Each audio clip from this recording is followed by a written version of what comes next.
What is going on, YouTube? I wanted to come back today, probably my last video of the day, but I want to do my 2021 early NBA mock draft. Again, just going through the lottery, picks 1 through 14, but just given the long NBA offseason and covering the Longhorns for college hoops, I've done a pretty good deep dive, at least on like recruiting rankings, where various prospects are playing out.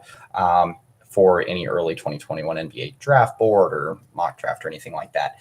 So I grabbed the draft order from draftsite.com. It looks like the best one to me, and it's one of the more recently updated ones, I think as of like late September. I put the link to that in the description below if you wanted to check that out. I believe they have a mock up there as well. But this one's my own mock draft, just kind of one that I formulated off my own opinions, as well as just kind of a aggregate of other NBA draft site rankings.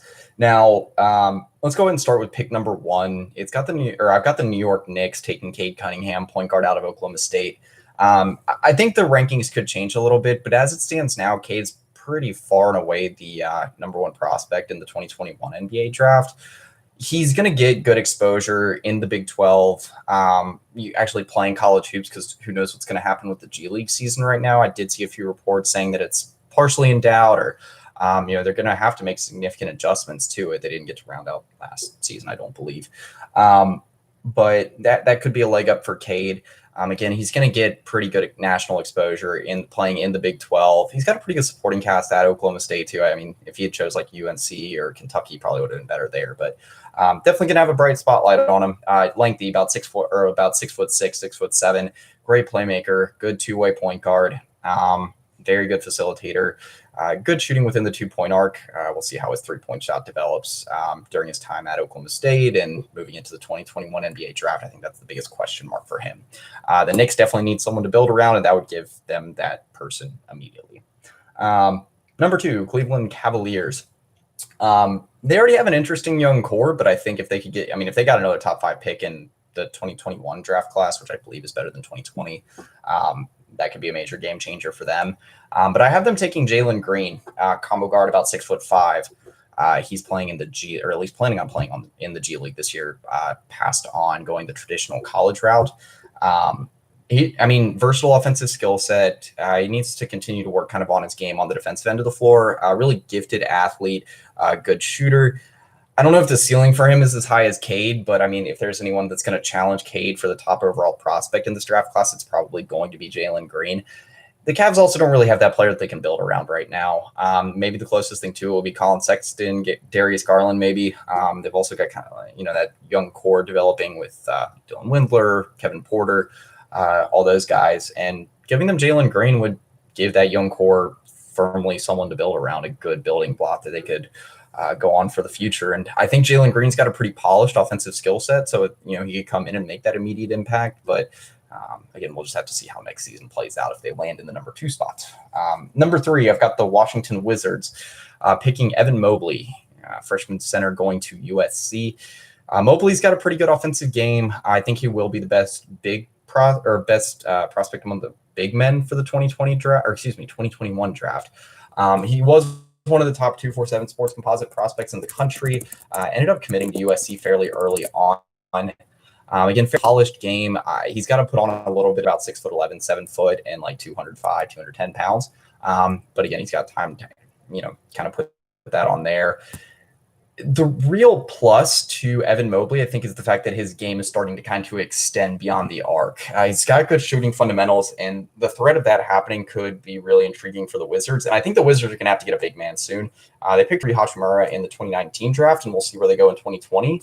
But outside of Rui, they don't really have anyone to, can kind of continue to build around for Bradley Beal and John Wall, and if they don't dish either of those guys out in the near future. Number 4, I've got the Oklahoma City Thunder.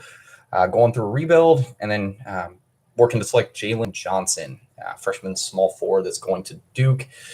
They already have a young core I think that they could start with at least. We'll see what they do with Chris Paul and then their draft pick this year. But Shai Gilgeous-Alexander will be the main piece that I would believe that they would build around. Darius Bazley is probably a key part of that process as well. But Gallinari, Steven Adams, Chris Paul, I don't think are by any means any part of the long-term plan anymore for the Thunder.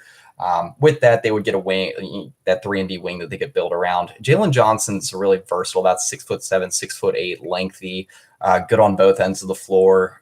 He does have a little bit of a raw game in transition. Still got to pick up the pieces on that. But maybe that's something that Coach K can work on at Duke. Again, I think a good fit with OKC, depending on where they go. Maybe if they blow it all up and start rebuilding heading into next season. And again, that all depends on their spot in the lottery here too. Number 5, I have the Atlanta Hawks landing Jonathan Kuminga, the forward going to the G League. He's about 6'8". At one point was the top prospect, I believe, in the 2021 or 22 cycle. He might have the highest ceiling of anyone in this draft class. I think that's going to fall between him, Jalen Green, and Cade Cunningham. When I had said Jalen Green earlier, should have included Kuminga in that conversation. But he's also one of the youngest and most raw prospects in this class. Not going the traditional college route, just given the pandemic year and the questions surrounding the G League season might put him in a weird spot, which I think can drop him down the draft board a little bit. You might be able to find him going anywhere, depending on, again, on how the draft scouting process and the season plays out, anywhere going from like 2 to 8. Nonetheless, he's one of the most gifted physical athletes in this class, can play anywhere, I think, from the 2 to the 4, depending on what team he lands with and how his skill set starts to round out. The Hawks need someone else that's going to help Trae Young, and I think you got to add either to the wing or to the front court. I said in my last mock draft, kind of be patient with Kevin Huerter and see where, kind of that support system goes from there. They also have DeAndre Hunter, Cam Reddish, so other players that might be able to play at the 2, but I think Kuminga is a pretty intriguing fit with the Hawks if they're continuing to build out that young core. Number 6, I have the Charlotte Hornets going with Zaire Williams, small forward out of Stanford. Another one of the more polished wings in this class. This is a wing class that's going to be really, really deep and really, really good. And there's a lot of length. Zaire Williams isn't the tallest wing or shooting guard in this class. He stands at about 6'6", not the biggest wingspan, but I'd say he's a 7 or an 8 out of 10 in terms of just how gifted of an athlete he is, just from the film that I've seen. But he's a really good scorer, good shooter, aware off ball, both ends of the floor. I think he's got a high floor, at least from what you can see so far. It's pretty hard to say considering he hasn't even begun his run in college yet. But again, a pretty intriguing fit for the Hornets, just because you would get someone with that kind of quality starter potential that firmly entrench someone to build around.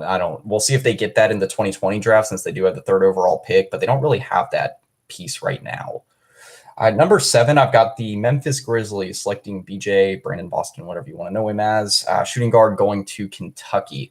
Again, one of the top 10 247 Sports composite players in this class. He's one of the best offensive wings, in my opinion. Got some work to do on the defensive end of the floor. Good shooter, good playmaker, really good in transition.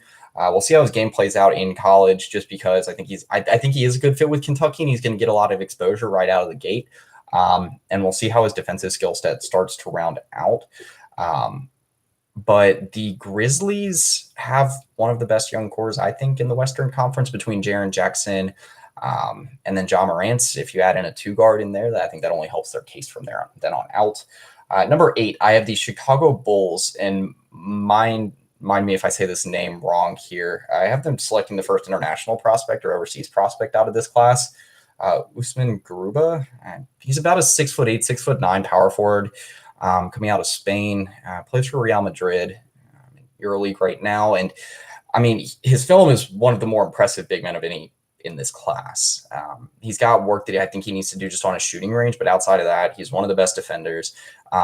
He averaged in international play here, I think that was 2019 with Spain, about 16 points, 13 rebounds, and 3 blocks per game.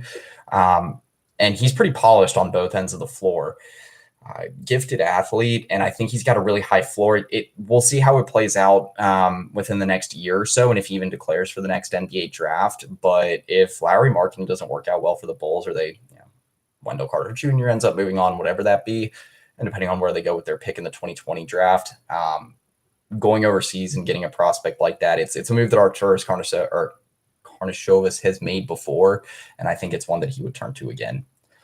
Number 9, the Detroit Pistons. Number of ways they could go. I like the Pistons selecting a point guard in this class. I had mentioned this yesterday or 2 days ago, whenever I did the last mock draft, that I think they need a point guard or combo guard or something like that to build around.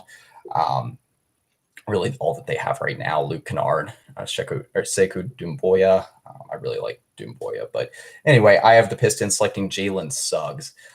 He is a combo guard going to Gonzaga. I like the fit with Gonzaga for Suggs too. He's a really tough, again, good athlete. I don't know if he'll really jump off the page at you, but really good length if he ends up playing at the one. About 6'4", 6'5". Already has a decently filled out frame. Again, he's a tremendously good playmaker. Shooting skills from deep do need a little bit of work, but great on the driving kick, potent on the pick and roll, very twitchy and quick. And like I said, just a tough athlete that can finish around the rim. Excellent in transition too. I think he's got a high floor defensively. So, I think he's a good fit with the Pistons. It kind of gives them a similar sort of skill set. I mean, different from Derrick Rose, probably more healthy, but similar sort of skill set to Derrick Rose in terms of kind of living inside the 2-point arc, being lethal in transition, tough finisher around the rim, all that good stuff. So I do like that fit there. Number 10, the Sacramento Kings, San Antonio Spurs. A number of ways they could go, because who knows what they end up doing with LaMarcus Aldridge, DeMar DeRozan, Bryn Forbes, all those cats this offseason. But I have them going with Greg Brown. He's to be freshman power forward at Texas. It doesn't seem like going with you can really go wrong with a big man out of Texas because, well, they already have one in LaMarcus Aldridge. And it seems like they also kind of produce one every single year. But I like the fit with Greg Brown. He's gotten a lot of comps to Kevin Durant, which I don't think is very spot on just because he's a lengthy power forward that's going to Texas.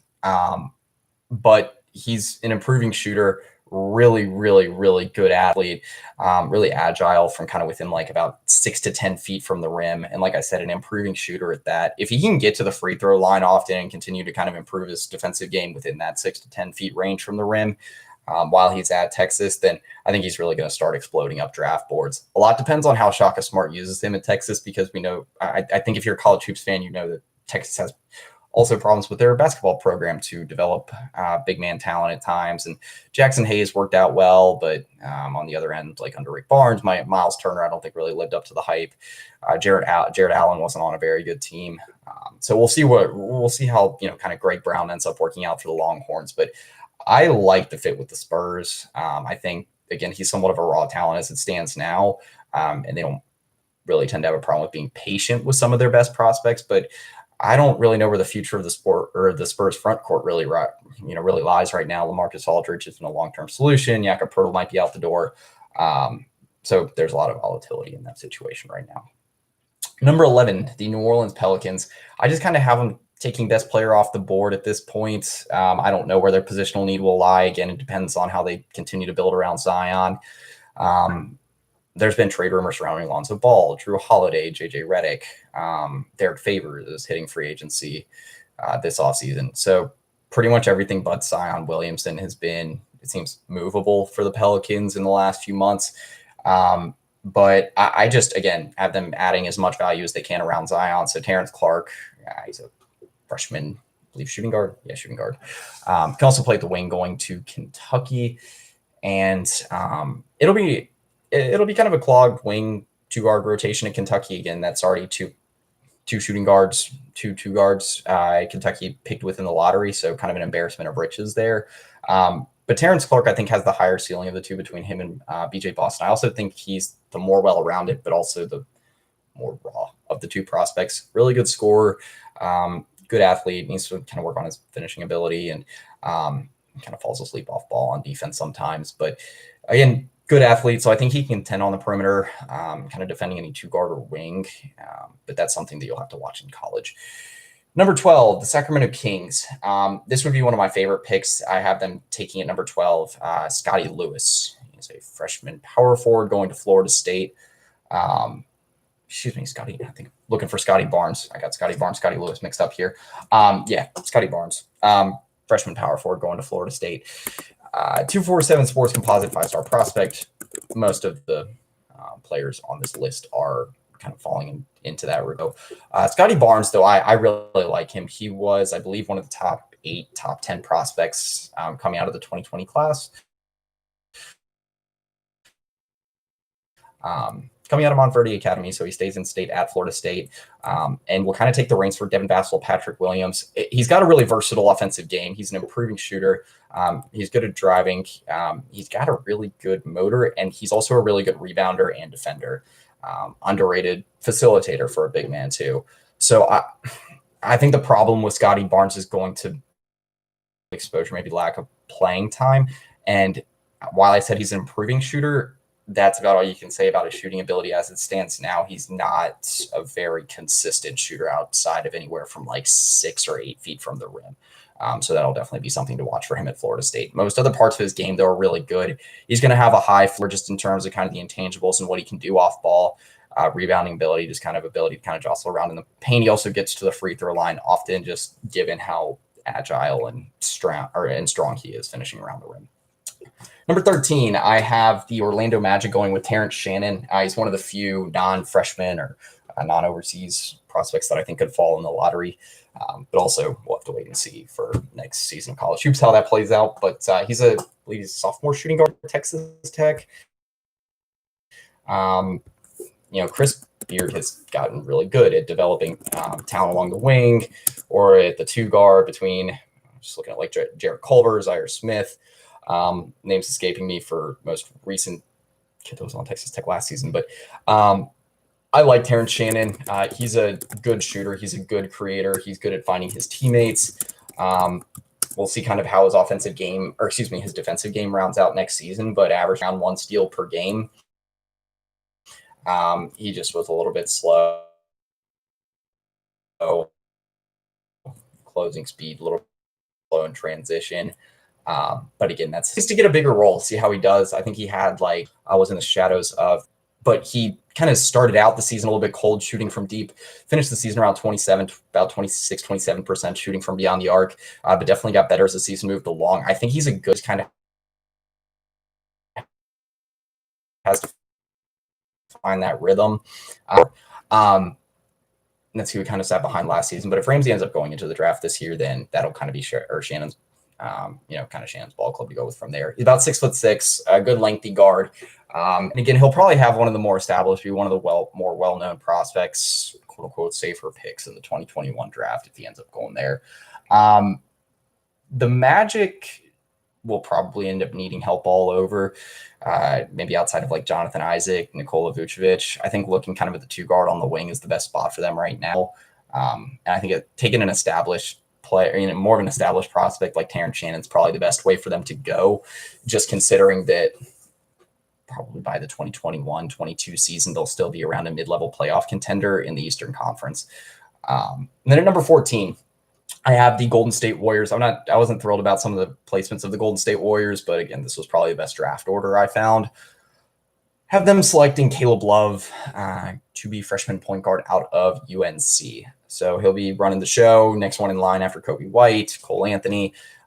He's a little bit of a different point guard, still good facilitator, good all-in-ball defender, good at running the pick and roll, good in transition. Other than that, though, he's got some work to do. He's a decent shooter, but he has a lot to improve in that regard. Can be a little bit turnover prone from what I've seen just from high school and AAU film. But I think he's a guy that if he turns around a lot of those problems, then he can start really shooting up draft boards in a hurry. Again, a good athlete. The height weight is escaping me right now. But he was kind of around that top 20 mark. Yeah, about 6'3", 180 pounds. So good length there. He was kind of around that top 20 mark in the 247 Sports Composite, number 14 prospect in the nation. So the raw talent's there.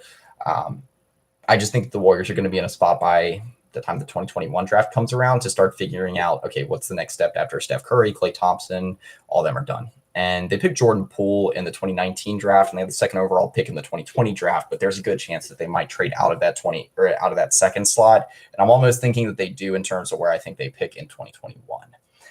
So that's pretty much it. Again, there's a lot of uncertainty just pertaining to the 2021 draft because it's going to be another weird scouting process through COVID-19.